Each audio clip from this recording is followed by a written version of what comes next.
Hello everyone! Classic WoW has finally arrived, and I am very excited to be reliving all these vanilla zones in their glory. I wanted to make this quick video today, just a short update basically on the state of things, myself, the game, where I'm at, you know, thoughts, plans, a lot of rambling, and also some Shadowfang Keep gameplay here that I did a few levels back. But anyway, first things first.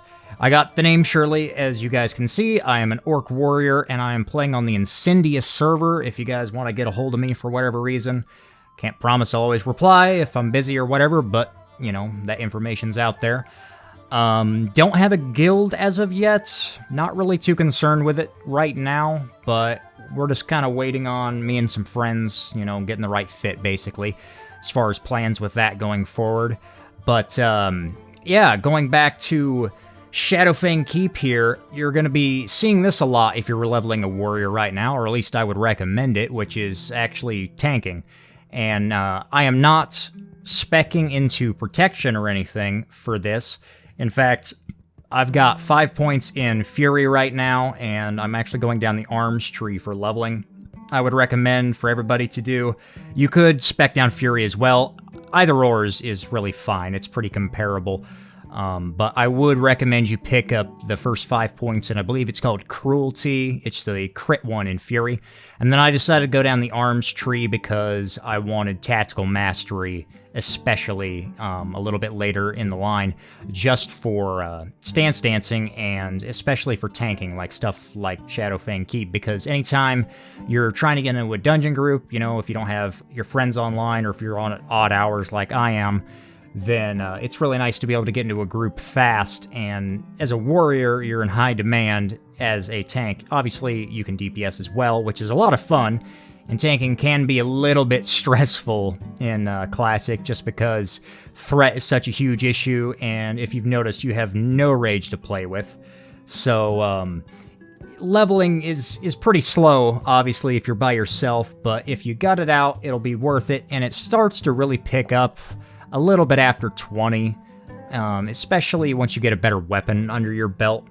And speaking of weapons, this is all the rambling I wanted to do today.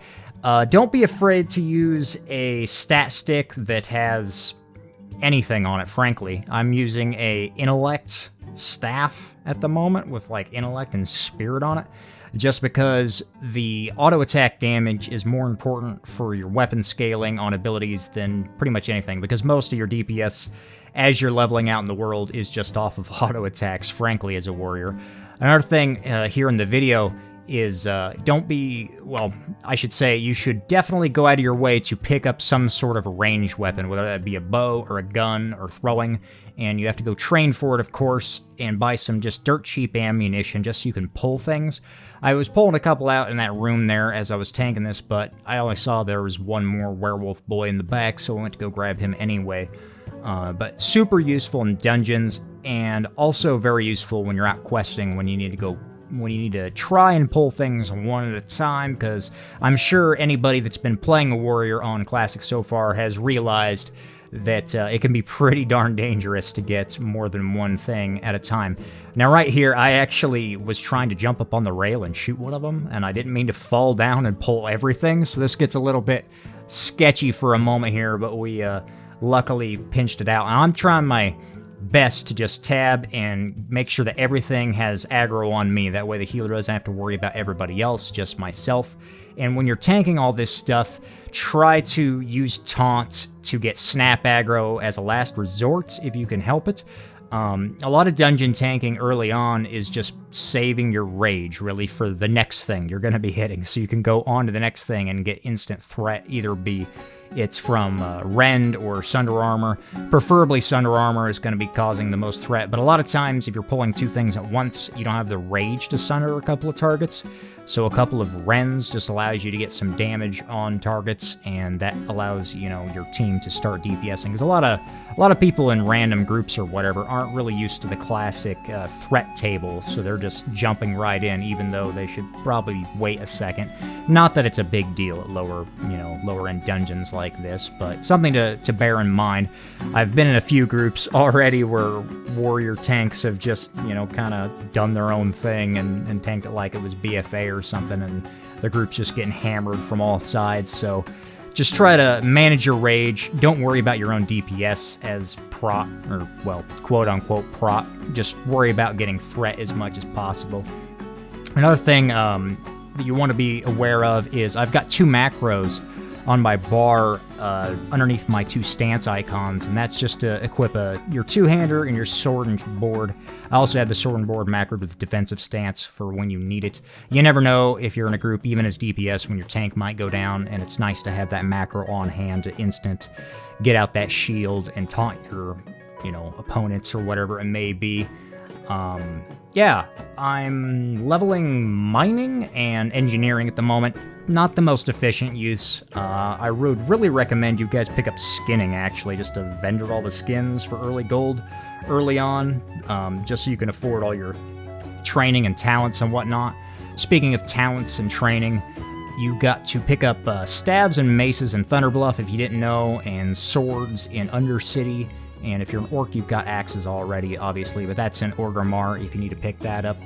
You don't need to train out everything, just, you know, I would recommend, you know, the 2-handed of each. Pole arms, probably not. Pole arms are more expensive, they're like a gold. Not really that big of a deal at the moment, especially if you can get a nice staff off of one of the quests earlier on. And yeah, what else? What else do we need to talk about today? What are my plans coming up? I'm just kind of taking my time. I'm not really blitzing to endgame like some of the people I know are. I'm going to be raiding, obviously, some at 60. I don't know how hardcore I'm going to get with it or anything, because it's vanilla 40-man raiding. It's not going to be too challenging. I think it's a nice, relaxing change of pace, frankly. The slower pace of combat can be a bit, you know, dull at times, I suppose, but actually getting gear upgrades and noticing, you know, a substantial increase right off the bat, just off of auto attacks, is kind of hilarious and a nice change of pace over current content. Speaking of current content, I have not stopped playing BFA. I will be, you know, continuing to do stuff on that, but, you know, it is what it is right now. It's definitely a little bit of a backseat. Still raiding regularly, of course. Speaking of content, I guess I'll take this time to ask what you guys would like to see as far as Classic in the coming weeks or so as I'm leveling up. What kind of stuff do you want to know? Talents, guides even. Not that I'm an expert on Classic, but I can give my own opinion, I suppose. And yeah, I guess I'm going to leave it there for today. I think I've rambled enough. Thanks for watching if you made it this far, and I will see you guys in the next one. Peace.